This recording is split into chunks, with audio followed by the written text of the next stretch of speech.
Hey guys, Extermicide here with another Call of Duty Modern Warfare Best Class Setup Guide. This is a series where I share with you the absolute best setup for various guns without all the fluff and over-the-top information that you don't really care about. I may not be the first to get the info out there, but I can promise you I've done my research.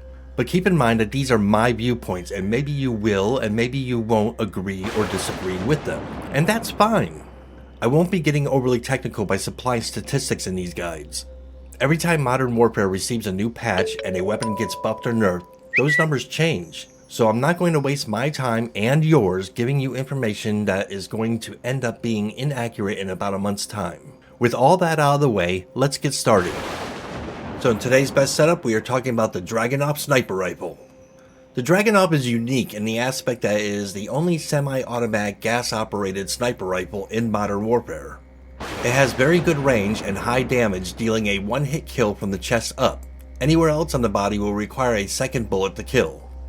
Its rate of fire is very high, the fastest of all the sniper rifles in the game, but its aim down sight speed is very slow, being the slowest of all the sniper rifles in the game. Reload time is also slow, being the slowest of all the sniper rifles in the game. When you do reload, make sure you are under cover to avoid being taken out. This sniper rifle is scary good if you can master it, and that will take some time. Lots and lots of time. Because of that, the general consensus of the community is that this is the worst sniper rifle in the game. Its time to learn curve is horrendous, and most people will give up using it well before they ever put enough time in to master it.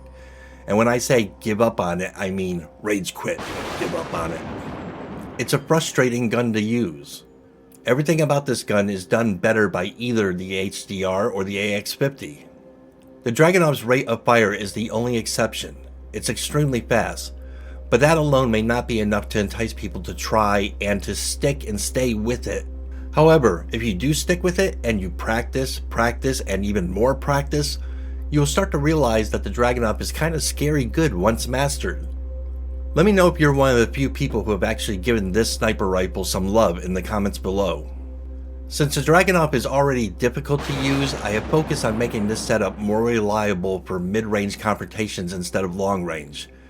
You can get some longer range kills with it, but with this setup the Dragunov will excel more if you focus on mid-range kills.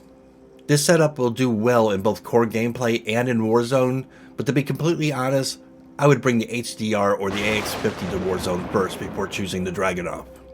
This setup improves upon the Dragunov's accuracy, range, and mobility while dealing a very slight hit to control. So with that said, let's take a look at my go-to loadout for this particular sniper rifle.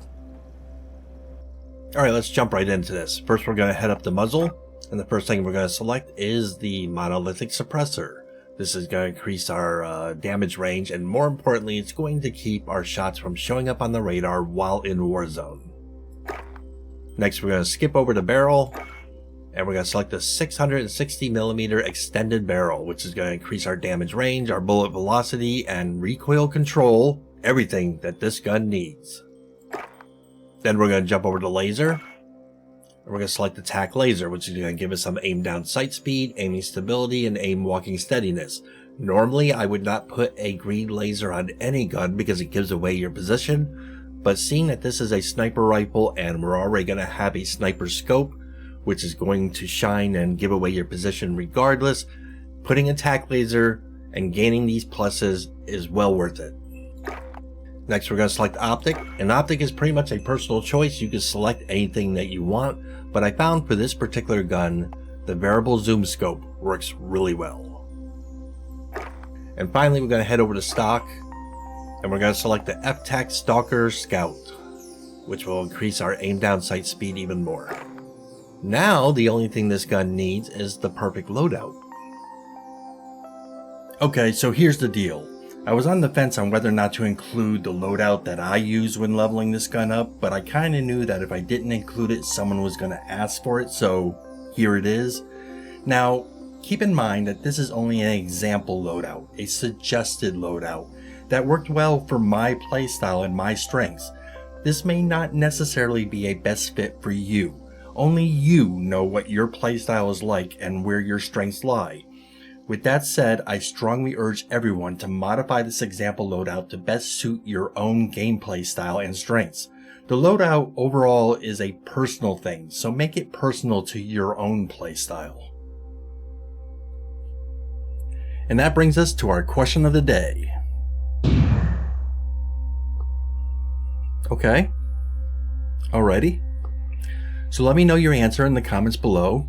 I'm really curious to see what you guys think. And with that said, if anything in the video helped you out at all, then please throw the video a like, and if you want to see other videos by me, throw me a sub. Anyways, until next time, be good to one another. Extermicide out.